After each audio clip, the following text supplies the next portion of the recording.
बात कर रहे हैं दूसरा सेक्शन जी, प्रिपेयर टू निगोशिएट। तो उसमें क्या चीज़ें होंगी जी? ज़ाहिर है दो टाइप्स हैं इसकी, सिंगल इश्यू निगोशिएशन या मल्टीपल इश्यू निगोशिएशन। तो उसमें हम इसे जनरली विन लूज निगोशिएशन भी कहते हैं या विन विन। तो इसमें नंबर ऑफ इश्यूज इन्वॉल्व, अरे सिंगल इशू में एक इशू होगा और मोटिवेशन में इंडिविजुअल गेन होगा। मल्टीपल इशू में ज़ाहिर है जॉइंट गेन्स भी होंगे और इंडिविजुअल गेन भी होगा। और इसी तरह इसके और जो डायनामिक्स बताए गए हैं कि ड्यूरेशन ज़्यादा सिंगल इशू की शॉर्ट होगी और मल्टीपल इशू की लॉन्ग होगी। तो ये सारे स्लाइड्स आपको अवेलेबल होंगी, जो इसके बारे में बिल्कुल वरी ना कीजिएगा। तो मल्टीपल इशू निगोशिएशन में कई वेरिएबल्स होंगे, ठीक है, जबकि सिंगल इशू निगोशिएशन में ज़ाहिर है एक ही वेरिएबल होगा। लेकिन अल्टीमेटली हमारा जो है वो मल्टीपल इशू जब हम निगोशिएट करेंगे तो हम चाहेंगे कि हम वैल्यू क्रिएट कर सकें, हम लोगों की ज़िंदगियों में कुछ बेहतरी ला सकें। ओके जी, as the saying goes, picture is worth 1000 और 10,000 वर्ड्स।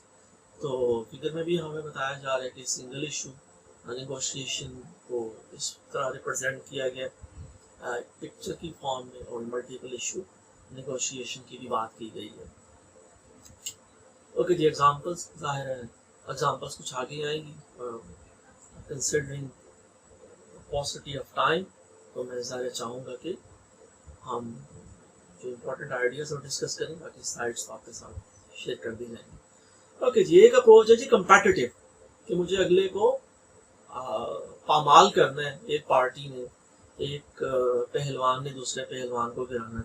और दूसरी अप्रोच क्या है जी? कोऑपरेटिव अप्रोच, कि आपने जो है ये कॉम्प्लेक्स है, लेकिन क्या है कि आपने कम्पीट नहीं करना, किसी को हराना मकसद नहीं है सामने वाले को, बल्कि जिसे हमने पिछली स्लाइड में देखा विन विन सिचुएशन होनी चाहिए। तो अब इन दोनों अप्रोचेस के दरमियान कंपेटिटिव और कोऑपरेटिव में बड़ा चैलेंज है जी, बड़ा डिलेमा है, उसे कहते हैं जी निगोशिएटर्स डिलेमा। तो जैसे आपके साथ स्लाइड्स शेयर की गई है जी, 4 सिनेरियोज आर पॉसिबल, कि अगर इस कॉलम की बात करूं योर आउटकम, तो अगर आप कंपीट करते हैं, आप जीत जाते हैं, आपकी जीत ज़ाहिर सामने वाली पार्टी की क्या होगी जी? हार साबित होगी। लेकिन अगर कोऑपरेट की बात करें तो ये ज़रा है कि विन विन, आप चाह रहे हैं कि वो भी पामाल ना हो, ठीक है, तो उसकी फीलिंग्स भी हर्ट ना हो, और जो आउटकम आए वो उसके लिए भी फेवरेबल हो। तो ये अच्छी स्लाइड है कि अगर दोनों पार्टीज कोऑपरेट करें, हमारा स्लाइड का टेक अवे यही है कि you can both walk away with a good outcome. तो ये हमारा चैलेंज है निगोशिएटर का, और हमें भी प्रोफेशनल लाइफ में रोजाना यही फेस करना है। ओके जी, मेकर करेक्शन को हम रहने देते हैं। स्कोप जी, another important factor while preparation, वो स्कोप है जी, कि उसमें क्या जी, most negotiations involve more than 2 parties and frequently take in different phases, और हर फेज में कोई यूनिक इशू होगा। तो इसमें पहला जो स्कोप में आएगा वह जी नंबर ऑफ पार्टीज। तो नंबर ऑफ पार्टीज में हो सकता है जी नेचुरल कोलिशन हो, या कुछ सिंगल इशू कोलिशन हो। आप एक इशू पे कुछ लोग इकट्ठे हो गए हैं तो उन्हें सिर्फ ये गोल अचीव करना है, अदरवाइज उनमें कोई ऐसा कोई नेचुरल अलाइनमेंट नहीं बनती। ओके जी, इसके एग्जांपल भी है। If you are up against a coalition, consider how you might break it apart. अगर बाज़ औक़ात प्रोफेशनल लाइफ में हमें ये सिचुएशन आए कि हमारे सामने कोई कोलिशन हो, तो फिर हमें ये देखना है कि कैसे उस कोलिशन को वो ज़ाहिर है हम काउंटर कर सकते हैं। ओके जी, if you feel your negotiating position is relatively weak, look for ways to form a coalition with others to improve your bargaining power. तो यहाँ पर ज़ाहिर है हमें देखना है कि अगर हम बाज़ औक़ात हो सकता है कि हमारे लिए चैलेंज हो, तो फिर हम उस चैलेंज को कैसे ओवरकम करेंगे। तो ये यहाँ पर जी एक क्या कहिए उसे वर्कशीट भी है, ये मैं भी आपके साथ शॉर्ट फॉर्म में शेयर कर दूँगा। ओके जी, दूसरा हिस्सा जी नंबर ऑफ फेजेस। तो most negotiations are transactions implemented over time in different phases. बाज़ औक़ात एक ही ज़रा सेटिंग में एक ही दफ़ा में आप वो नेगोशिएशन मुकम्मल नहीं करेंगे, वो आहिस्ता आहिस्ता डिफरेंट फेजेस में होगी। तो इसकी एग्जांपल्स भी दी गई हैं कि बाज़ औक़ात आप एक सेटिंग में वो काम नहीं करेंगे, आप एक डेट पे को काम करेंगे, लेकिन अल्टीमेटली आप ये बताएंगे कि जो स्पेसिफिक डेट है उस वक्त तक हम ये डिसीजन ले लेंगे। Okay, determine the scope, become familiar with the other parties communication and negotiation style. हमें ये करना है जी कि अगली जो पार्टी है उसके कम्युनिकेशन स्टाइल को देखना है, number 1। Number 2, monitor the other party to ensure follow through on agreements and promises. And number 3 is ensure that final phase is not the most significant in terms of money or impact. तो ये हमारी multi phase negotiation में ये हमारी consideration होनी चाहिए। Okay जी, next slide. Set goals.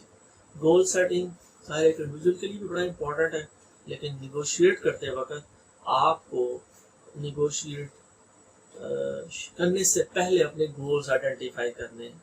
तो जब अपने स्पेसिफिक गोल्स आप आइडेंटिफाई कर लेंगे तो ज़रा वो टेबल पे आप फिर कंपोज रहेंगे और अपने आउटकम को अचीव कर सकेंगे। तो इसमें जो एक्सपर्ट सजेस्ट कर रहे हैं कि right your goals and discuss with your team. तो ये एक अच्छी स्ट्रेटजी है कि सिर्फ जैसे हम बच्चों से कहते हैं ना, आपने अपना कोई थीसिस लिखा है या अपने अपने अपने पेपर पे काम कर रहे हैं तो आपका आइडिया कहाँ है, तो बच्चा जवाब देता है वो दिमाग में है। तो सिर्फ दिमाग में नहीं होना चाहिए, वो ब्लैक एंड वाइट में आप उसे इंक करें उस गोल को कि मैं ये अचीव करना चाह रहा हूँ। ओके जी, एस्टैब्लिश योर पोजीशन। जी बहुत इंपॉर्टेंट है कि जब आप निगोशिएट करने जा रहे हैं तो उसकी ज़रा हर डोमेन की एक अपनी जार्गन होती है, एक अपनी टर्मिनोलॉजी होती है, तो वो हमें पता होनी चाहिए। तो यहाँ कुछ बेसिक कॉन्सेप्ट्स हैं जी।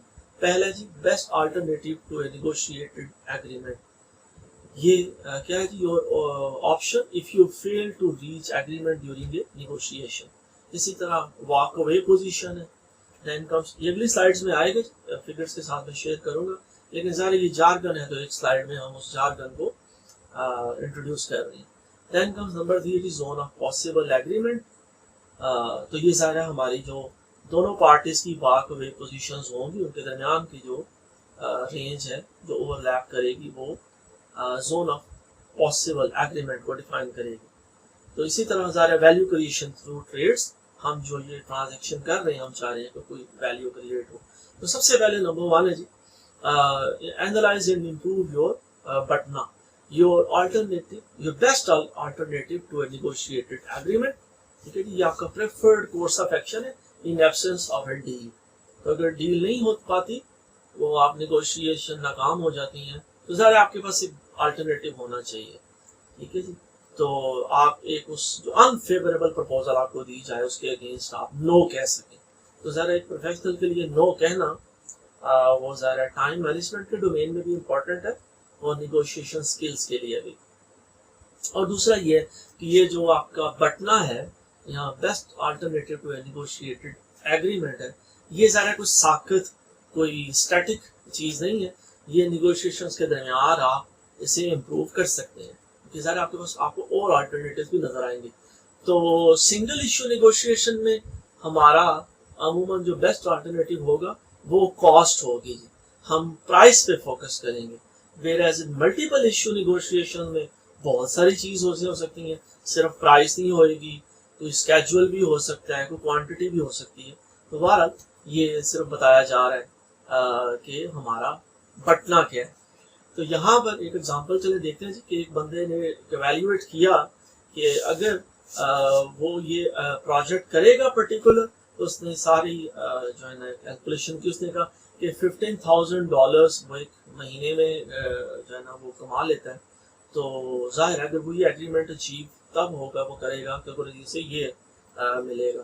तो ये यहाँ पर एक एग्जांपल दी जा रही है